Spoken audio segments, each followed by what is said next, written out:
Hari ini kita akan sama-sama belajar. Kita akan baca dari Lukas 17 ayat yang ke-11 sampai yang ke-19 ya. Sembari kita cari, kita mengambil HP kita, Alkitab, dan persiapkan diri untuk kita sama membaca di Lukas 17 ayat yang ke-11 dan yang ke-19. Sebelum kita baca, boleh gak kita itu menyapa kiri kanan, sampaikan Tuhan Yesus baik. Ya. Ada waktunya kita worship kepada Tuhan, tapi ada waktunya juga kita itu menyapa kiri kanan kita. Untuk kita mengetahui bahwa kasih-Nya itu yang sempurna, bukan hanya tertuju kepadanya, tetapi kita pun juga berjalan bersama Tuhan. Kita mengasihi sesama. Oke, kita akan baca sama-sama ya. Siap semuanya? Kita akan bersama memberi yang terbaik dengan suara kita. Kita baca dengan suara yang keras ya. Biar kita boleh mendengar, itu memberkati diri kita. Dan dengan suara yang keras pula, satu pernyataan dari hidup kita. Kita mau memberi yang terbaik bagi Tuhan juga. Oke, Lukas 17 ayat yang ke-11. Kita baca bersama. 2, 3. Dalam perjalanannya ke Yerusalem, Yesus menyusur perbatasan Samaria dan Galilea. Ketika ia memasuki suatu desa, datanglah 10 orang kusta menemui dia. Mereka tinggal berdiri agak jauh dan berteriak, "Yesus, Guru, kasihanilah kami." Lalu ia memandang mereka dan berkata, "Pergilah, perlihatkanlah dirimu kepada imam-imam."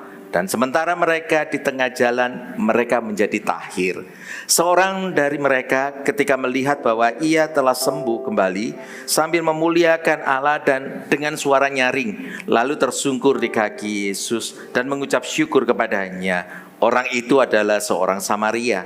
Lalu Yesus berkata, "Bukankah ke-10 orang tadi semuanya telah menjadi tahir? Di manakah yang 9 orang itu?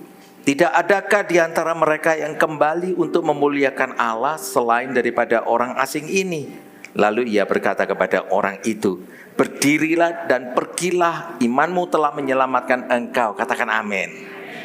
Biar hari ini kita di Jumat Agung kita belajar bagian daripada firman yang boleh meneguhkan setiap kehidupan kita. Biar bagian daripada firman ini terrefleksi di dalam ibadah dan kita menghidupi di dalamnya. Kita mengetahui hari ini Tuhan telah menyediakan segalanya, telah disampaikan juga melalui dari pujian yang kita naikkan. Bahwa kita semuanya telah disembuhkan oleh Tuhan. Saat kalau Tuhan menyembuhkan kita, kita harus pegang dengan iman. Kesembuhan itu adalah Tuhan telah berikan. Sekalipun terkadang di dalam kehidupan kita masih melalui proses. Tetapi apabila kalau kita telah menangkap bahwa ini adalah sesuatu yang telah Tuhan sediakan, ini adalah bagianku, maka hal itu akan terjadi dalam kehidupan kita tanpa berlambat. Kalau kita mengetahui bagaimana cara Tuhan itu mempersiapkan segala sesuatunya, maka kita sendiri tahu persis Tuhan itu sangat baik. Bukankah sekalipun kita hari ini dengan segala pergumulan, Dia telah menjanjikan keselamatan dalam kehidupan kita, itu adalah pasti. Jangan sampai ada yang duduk di tempat ini kita masih ragu-ragu akan keselamatan. Oh, berbahaya. Mengapa kita masih harus mempertanyakan akan keselamatan kita? Tentunya kita harus menelisik hati kita. Adakah sesuatu yang salah? Tetapi harusnya hari ini kita boleh berada di tempat ini. Kita mengetahui ibadah Jumat Agung, kita harusnya telah mengetahui menerima keselamatan seutuhnya. Katakan amin. Karena itu adalah bagian kita. Tetapi bukan berarti di dalam keselamatan yang Tuhan telah berikan, yang telah Tuhan jamin, kita ini lepas atau lolos dari pergumulan. Enggak, saudara. Semuanya tetap ada pergumulan. Nah, hari ini kita akan masuk dengan satu tema, yaitu menjadi tahir.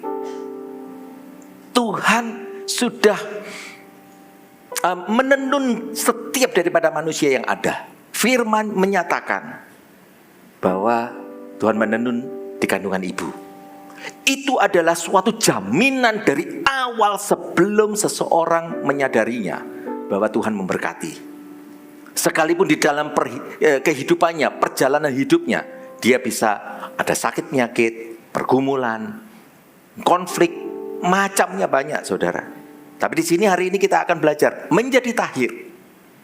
Bukan berarti kalau seseorang yang telah lahir udah tinggal di dalam kasih karunia Tuhan tanpa tantangan. Enggak, tetap tinggal dalam tantangan. Seringkali tantangan itu adalah menguji diri kita, untuk kita dipanggil oleh Tuhan bermitra dengannya untuk menyatakan Dia besar dalam kehidupan kita. Dan seringkali di dalam tantangan hidup kita, kita itu diletakkan di sana untuk didisplaykan.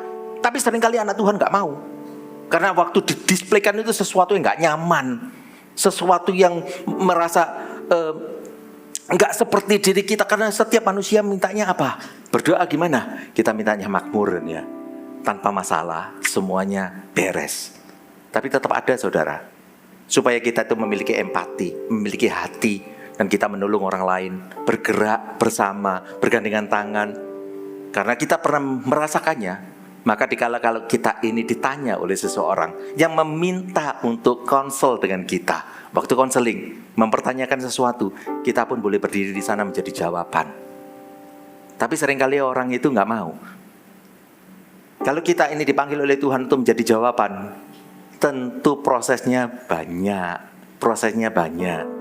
Ya, zaman saya waktu masih kecil dulunya, tahun 70-an kali, itu ada piring yang jenisnya piring melamin kalau nggak salah begitu. Itu kalau mau dijual di toko-toko, caranya ini para penjajah piringnya itu, ini piring diambil, dibanting, saudara, tueng, loncat ke tinggi. Ada yang pernah melihat nggak itu? Ada? Atau cuma saya yang kelihatannya? Pernah tahu nggak? Itu piring melamin beneran tuh, asli loh. Mereka jualan juga di pinggir jalan. Ya dibanting itu bukan terus ini dibikin karpet gitu, enggak loh. Ini beneran tuh. Ini trotoar. Dia ambil itu dan dibanting. Tuang. Waktu itu 1003 zamannya itu. Ya, kalau yang masih belum zaman nih, gak apa-apa, memang itu usia saya. Itu ya. Tapi memang benar itu ada.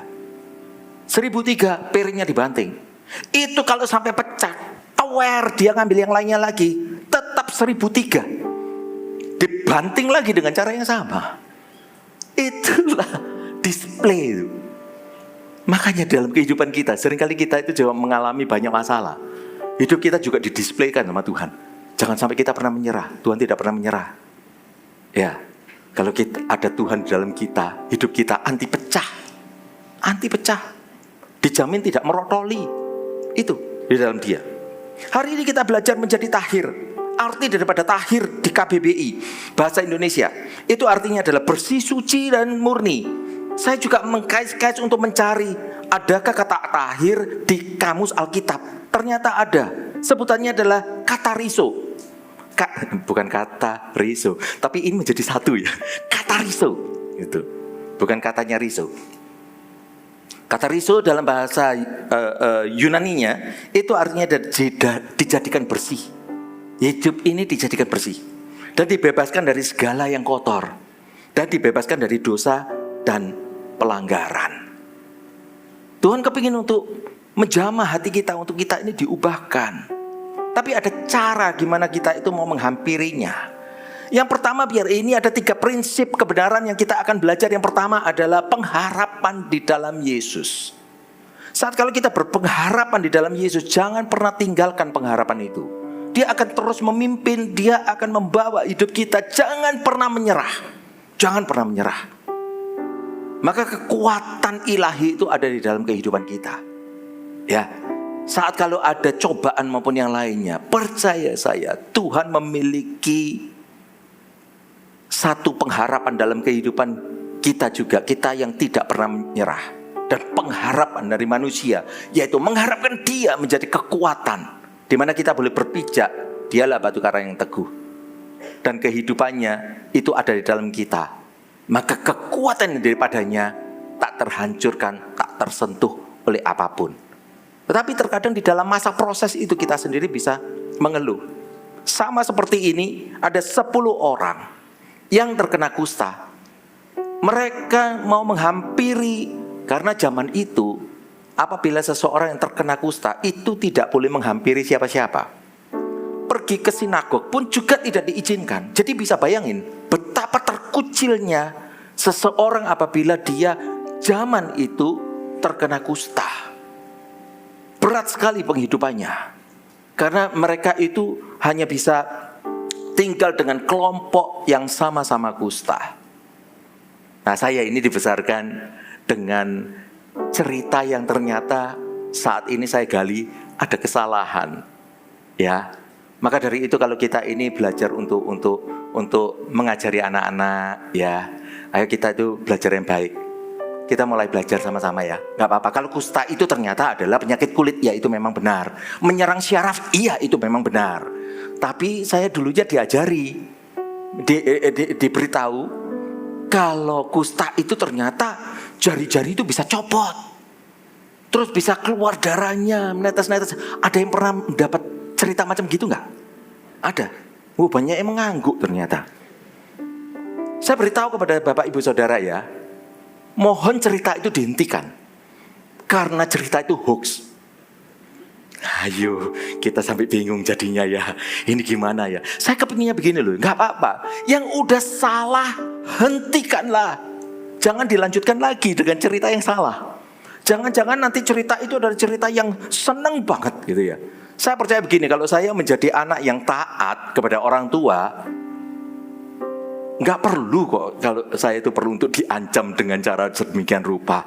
Saya percaya bisa ditumbuhkan dengan yang baik. Tahukah saudara, begitu ada informasi yang salah itu bisa mengkecokkan di dalam pikiran. Dan pikiran saya waktu mempelajari mengenai kusta, kengerian itu tetap ada. Seperti seolah terus mengikuti gitu. Padahal pelayanan menjadi ketua daripada yayasan sosial, kami tentunya akan keluar ke sana untuk mengetahui. Tahukah saudara, 10 tahun yang lalu saya pernah pergi yang disebutnya dengan kampung kusta. Bukan orangnya itu kusta, ya, tapi kita kelihatan kalau mereka itu telah dirawat dengan baik. Nah di sana itu tapi kengeringan, dikarenakan dulunya diberitahu kalau kusta itu sangat mengerikan. Itu jari bisa copot, incernya seperti begitu. Jadi rasanya orang yang berjalan seperti monster, mengerikan banget. Padahal ternyata enggak. Dibilang ya hati-hati itu virus tuh, ternyata tidak, itu bakteri. Ya. Salah lagi gitu. Saya perlahan mulai mengetahui. Tahukah saudara, ternyata penularan kusta tidak begitu cepatnya. Seseorang bisa menularkan itu melalui droplet, atau juga dari pernapasan, atau juga kontak fisik yang lama. Ternyata bukan seperti jabatan tangan gitu, kusta gitu. Enggak. Ternyata penularannya lebih parah, atau dikatakan lebih bahaya penularannya adalah COVID. COVID itu baru ngomong wet maces gitu kena itu ya. Nah, saya pernah kena soalnya itu. Dapat dari mana nggak tahu itu. Ya. Tapi yang jelas begitu juga kan. Begitu kena langsung mengasingkan diri. Mungkin rasa pengasingan diri itu juga nggak nyaman. Yang seperti dulu orang-orang ini diasingkan. Tapi dari sini saya mulai mengetahui, kalau paradigma yang sama akan mempersulit saya untuk melayani loh. Maka dari itu harus kita itu memiliki kemerdekaan di dalam paradigma. Maka dari sebelum saya pergi ke kampung kusta, saya mau tahu kusta itu gimana. Sekalipun saya memiliki paradigma yang benar, kengerian itu tetap ada. Nah inilah yang kadang kita perlu untuk minta dimerdekakan oleh Tuhan. Seseorang yang kalau kena kusta, katakan kena kusta. Kena kusta itu, begitu minum obat selama 1 minggu, kustanya sudah tidak bisa menular lagi. Cepat banget tuh. COVID aja nggak secepat begitu. Ternyata ini tidak menular. Ya, masa penularan apabila kalau seseorang ini terkena, katakan seperti itu. Kalau seseorang terkena kusta, itu prosesnya kusta muncul setidaknya 1 tahun sampai 20 tahun. Bahkan ada yang 40 tahun baru muncul. Jadi kalau bakteri daripada kusta itu, umumnya imun atau kekebalan daripada tubuh ini mampu untuk mengalahkannya. Ya. Nah dari itu, sekiranya hari ini bukan saya cuma sekedar untuk pertukaran informasi, tapi saya benar ngomong pada Bapak Ibu Saudara, kengerian cerita yang terdahulu pada waktu saya kecil dengan penggalian kusta itu sebenarnya apa. Karena waktu yang dulu, hati-hati ada kutuk Tuhan turun-menurun, padahal kusta tidak dan bukan dari keturunan. Nah macam seperti ini. Nah coba waktu pergi ke kampung kusta, kita kelihatan ternyata memang benar tangan mereka pendek-pendek, saudara. Apakah itu merotoli? Merotoli apa tuh bahasa? Copot maksudnya. Ya, apakah ada jari yang copot itu? Ternyata enggak, saudara. Seseorang yang terkena kusta memang menyerangnya adalah menyerang jari-jarinya. Dan jari-jarinya itu, tulangnya itu seolah seperti tubuh menyerap dan jarinya menjadi pendek. Jadi bukan putus. Jadi ini mengkerat semuanya. Jadi kematian karena kusta itu jarang terjadi. Tetapi apabila tertampilkan cacat itu bisa. Jadi nggak boleh sampai terlambat. Apakah kusta sekarang di dunia sudah tidak ada? Tetap ada, saudara. Di Indonesia pun ada. Tapi sudah tidak seperti yang terdahulu. Itulah yang dimaksud dengan kusta. Tapi dengan kita mengetahui seperti ini, saya percaya mungkin di tengah kita hari ini kita datang, kita nggak ada seorang pun yang kusta dalam arti jasmani. Konteks hari ini bisa berbeda dengan konteks pada zaman yang lalu. Yang lalu seseorang bisa dikucilkan. Yang lalu itu seseorang boleh dikatakan, macam seperti begini, inilah yang disebutnya adalah lambang dosa pada waktu itu. Dikarenakan pada waktu itu, zaman Tuhan Yesus tidak ada obatnya.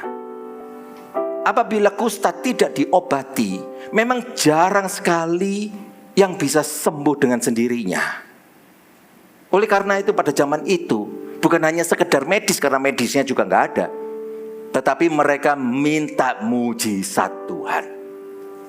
Ada yang minta benar-benar, kalau sampai mereka itu bisa tersembuhkan, orang itu sendiri juga harus membuktikan kepada imam-imam. Mereka harus datang kepada imam. Sampai dinyatakan sembuh, baru boleh kembali kepada lingkungannya. Kalau enggak boleh. Sama seperti hari ini, kita sendiri hadir di tempat ini, mungkin kita ini tidak ada. Seorang pun kalau ditanya ada yang barusan pengobatan kusta, enggak ada. Karena memang mulai jarang, boleh dikatakan di kota besar ya. Di Indonesia pun tetap ada, bukan enggak ada. Tapi di kota besar udah mulai jarang, boleh dikatakan minim sekali, hampir nol. Tapi permasalahannya, untuk konteks hari ini, bagaimana dengan hati kita? Jangan-jangan kita ini memiliki kusta hati, kusta rohaninya. Karena apa yang dimaksud dengan kusta adalah seseorang yang kehilangan rasa. Muncul di kulitnya penebalan di mana dia tidak mampu untuk merasakannya lagi. Di sana syaraf mulai rusak. Untuk kita mungkin tidak secara fisik, tapi jangan-jangan hati kita ini loh mengalami kusta. Jangan-jangan kerohanian kita yang kusta. Karena kusta tidak datangnya mendadak. Kusta datangnya itu setahun sampai 20 tahun.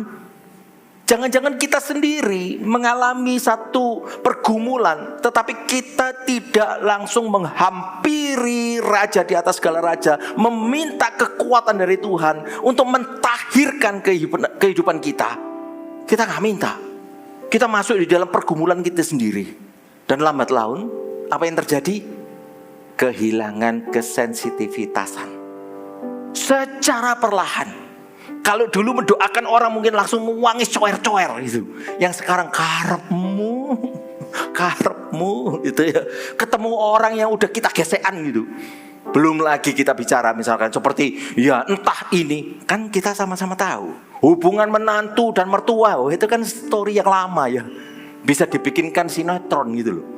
Tapi kalau macam seperti begitu karena dalam hati kan untuk berapa kali kalau yang minta titipan doa. Sering saudara.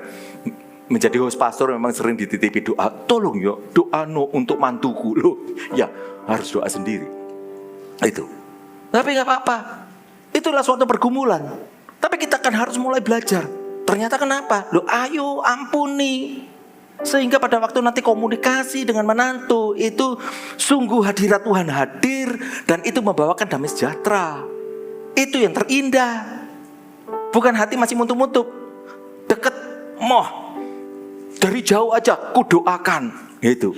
Tapi begitu mendoakan selalu arahnya adalah untuk mengubah orang lain. Saudara, Tuhan itu selalu meminta untuk kita sendiri yang tahir, bukan orang lain.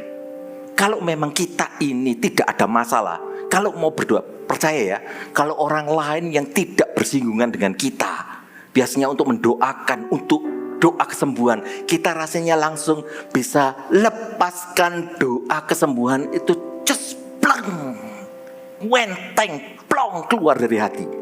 Tapi coba kalau yang ada konflik sama kita, belum tentu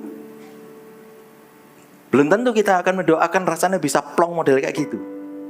Bulat itu kalau nggak di dalam hati maupun di pikiran. Tuhan, sembuhkan dia.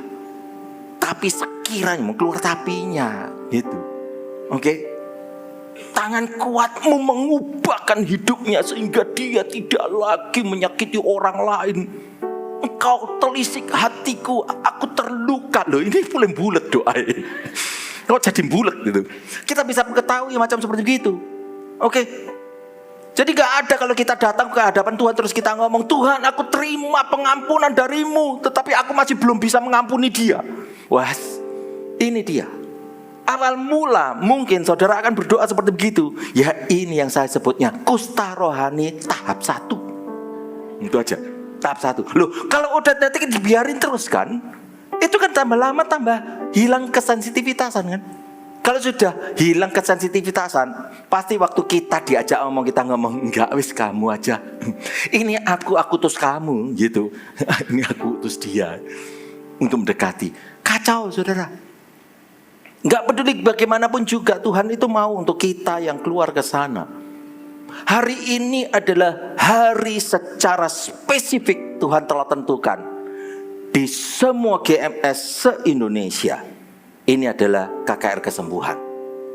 Apakah ada yang sakit secara fisik, apapun sakit penyakitnya, apapun pergumulannya, saudara, datang dengan kesungguhan hati, bawa hidupmu untuk melekat kepadanya. Karena Tuhan sudah menyembuhkan, tetapi apakah kita sungguh mau mengikuti langkah yang Tuhan telah tentukan dalam kehidupan kita? Karena KKR kesembuhan hari ini, enggak semua ibadah kan semuanya KKR kesembuhan. Tapi hari ini secara spesifik, oleh karena itu hari inilah timingnya. Kalau kita hari ini berkata, aku mau nih dibersihkan semuanya Tuhan, jadikan aku tahir kembali, biar aku disembuhkan di dalam nama Yesus. Tuhan sembuhkan loh. Sembuh bisa melalui proses. Saya barusan ini juga sakit batuk. Minum obat, saya mengetahui ada proses kesembuhan. Nggak apa-apa. Tapi kita tinggal di dalam Tuhan dan kita tahu persis, pasti sembuh. Katakan pasti sembuh di dalam nama Yesus. Apapun permasalahan saudara, selama kalau saudara libatkan Tuhan, maka dia akan terus bekerja. Sekalipun mungkin saudara akan mengeluh, aku capek, udah berapa lama masih tetap seperti begini. Jangan pernah menyerah. Hanya kata menyerah aja yang membuat segala sesuatunya porak-poranda dan gagal. Saya poin kedua kita mulai masuk di Lukas 17 ayat ke-14. Poin kedua adalah lakukan sesuai dengan perintahnya. Ayat yang ke-14 dikatakan, lalu ia memandang mereka dan berkata, pergilah, perlihatkanlah dirimu kepada imam-imam. Dan sementara mereka di tengah jalan, mereka menjadi tahir. Saudara, kita sama tahu, yang ini dikatakan di ayat ini bahwa dengan jarak Yesus berkata pergilah kepada imam dan perlihatkan dirimu. Dikala mereka berjalan, mereka menjadi tahir, mereka jadi sembuh. Nah kita mengetahui saat atau siapapun yang melakukan perintah Tuhan sesuai dengan firman-Nya, orang itu sembuh. Bukan dengan caranya bagaimana, karena tiap orang berbeda. Untuk orang kusta ini, dia tidak dijamah oleh Tuhan Yesus menjadi sembuh. Lukas pasal 5, itu ada orang kusta, dijamahnya menjadi sembuh. Tapi yang 10 ini tidak. Diperintahkannya untuk memperlihatkan diri kepada imam-imam dalam perjalanan menjadi sembuh. Nah, ini perbedaan, kan kita sama tahu. Bahkan perwira Kapernaum, di mana dia berkata kepada Tuhan Yesus, hanya kau sebutkan sepatah kata aja, hambaku akan sembuh. Itu luar biasa itu. Yesus tidak ketemu langsung tatap muka dengan hambanya, tapi dengan iman aja dari perwira Kapernaum ini, hambanya bisa sembuh. Nah, kita mengetahui bukan caranya, tetapi bisa bayangin nih, kalau 10 orang kusta ini, dia iri dengan 1 orang kusta yang dijamah Tuhan. Loh, kok yang sana dijamah, dia langsung sembuh. Kalau aku enggak disuruh pergi gitu, loh belum ketok sembuh. Tapi dikarenakan langkah ketaatannya, maka orang ini menjadi sembuh. Semuanya sembuh. Nah, dari inilah kita mengetahui, hari ini kita akan masuk perjamuan. Kita mengetahui ada kuasa di dalam perjamuan. Tuhan akan kembali tahirkan kita. Bahkan nanti setelah perjamuan ada altar call yang spesial. Bapak Ibu tidak perlu untuk maju di depan, tetapi nanti izinkan para pendoa sudah ada di posnya. Bapak Ibu hanya keluar dari blok Bapak Ibu Saudara. Bahwa hidup saudara, apabila saudara berkata, aku mau Tuhan untuk ditahirkan, ya, mereka juga mendoakan Bapak Ibu Saudara dan dimeteraikan. Tidak semua, tetapi siapa yang mau melangkah dengan iman akan didoakan dan mendapat pengurapan minyak. Nah, kita harus mulai belajar. Tidak semuanya harus di sini. Makanya cara itu bisa berbeda. Kita tahu kan, Naaman adalah nama yang sangat bagus loh. Artinya adalah menyenangkan dan sedap. Tapi Naaman, dia waktu ketemu dengan Elisa, dia meminta untuk disembuhkan. Ternyata Elisa mengirim bujangnya waktu di depan rumahnya, minta untuk bujangnya menyampaikan kepada Naaman. Ya udah, Naaman ini orang pangkat tuh, ya, bukan orang sembarang. Tapi diminta untuk mandi atau mencelupkan dirinya di sungai Yordan sebanyak 7 kali. Coba bayangin, langsung muncul tuh di benaknya Naaman. Dia langsung berkata, lah, kalau macam seperti begini, sungainya lebih baik di negeriku. Tapi kenapa diminta di sini? Hampir aja dia menolaknya. Tetapi ada orang-orang yang mengawalnya berkata, oh, kalau diminta lebih aja loh, kan Bapak juga akan melakukannya. Tapi hanya ini aja, kenapa tidak? Makanya Naaman, dia itu menuruti. Sekalipun pertentangan dalam hatinya, dia ada dua hal yang dia itu mengeluh. Yang pertama, kenapa harus menceburkan diri sebanyak 7 kali di sungai Yordan yang kotor? Itu yang pertama.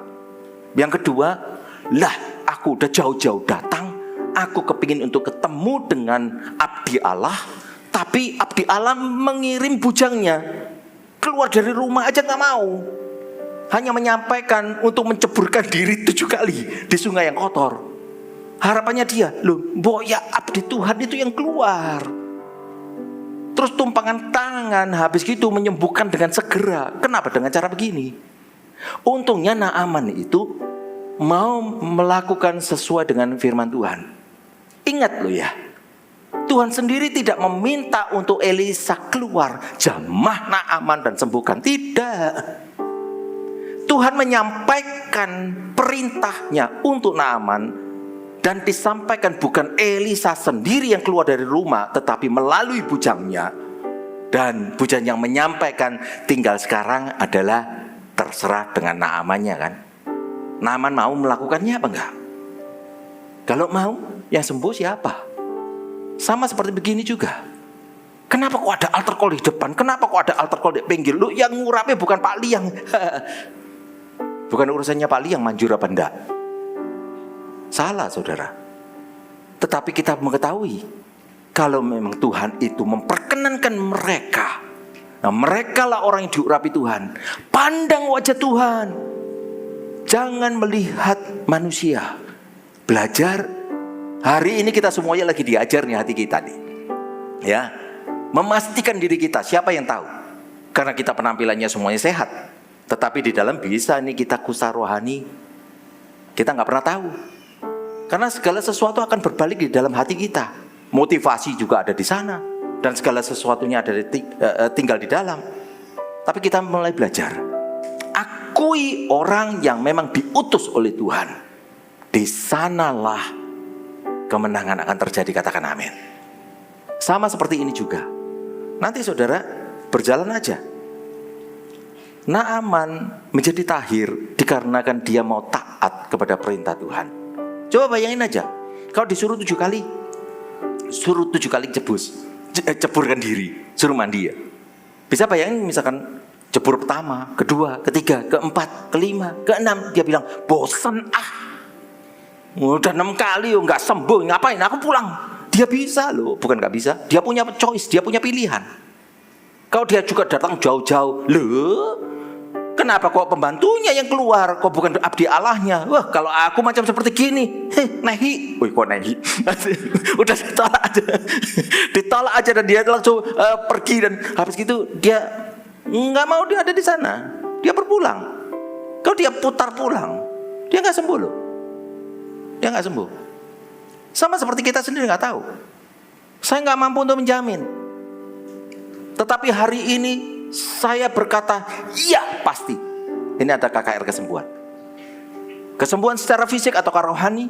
Mungkin keuangan saudara maupun yang lainnya. Ataupun mungkin juga hubungan keluarga dan sebagainya. Saya nggak pernah tahu. Tapi yang saya tahu pasti ada kesembuhan dalam nama Yesus. Kalau kita melangkah bersama kita, apalagi kita bersepakat. Dan saat kalau kita berjalan, Tuhan akan membawa hidup kita. Benar, tahir itu terjadi atas kehidupan kita. Jangan tahan kaki kita. Nanti kalau memang ada yang di sini didoakan keluar gitu, mungkin katakan beginilah. Ada yang datang sini, iya, aku sakitnya enteng aja, tapi aku cuma mau coba. Kalau mau coba, kenapa? Cuma mules. Didoakan, mulesnya belum hilang. Ya, mungkin seperti gitu. Jangan lupa ya, jangan langsung pulang. Saudara, kalau memang benar Tuhan sampai ngomong, iya, kamu kumpul dulu tuh di dekatnya amfiteater. Ada orang yang akan mendoakan kamu. Kira-kira nanti gimana kalau suara itu muncul? Mau untuk dituruti atau ngomong, halah cuma mules saya. Ya, silakan nanti pulang sampai rumah tetap mules. Kesembuhan tidak akan sempurna apabila Tuhan itu sudah berbicara. Jangan bilang Tuhan tidak berbicara. Tapi kalau kita abaikan macam seperti itu, itulah kusta rohani. Sehingga kita sendiri menjadi tidak peka untuk mendengarkan suara Tuhan. Jadi kalau mau tanya, kenapa kok gak dengar suara Tuhan? Kalau orang itu kok rasanya lebih peka. Tuhan memberikan suaranya kepada semua orang. Tergantung dari pribadinya, apakah mau menuruti firman Tuhan. Kalau Tuhan udah nyatakan, sama seperti Naaman, celup 6 kali. Tinggal 1. Batal sembuhnya saudara. Tapi kalau sampai Naaman kira-kira dia itu sembuh yang ke-7 kali, setelah itu dia bersyukur, wah tak celup-celup sampai 14 kali gitu ya. Saya percaya begini, kesembuhannya dikarenakan yang ke-7 kali. Tapi kalau 6 kali, orang ini belum tentu sembuh. Itu loh saudara.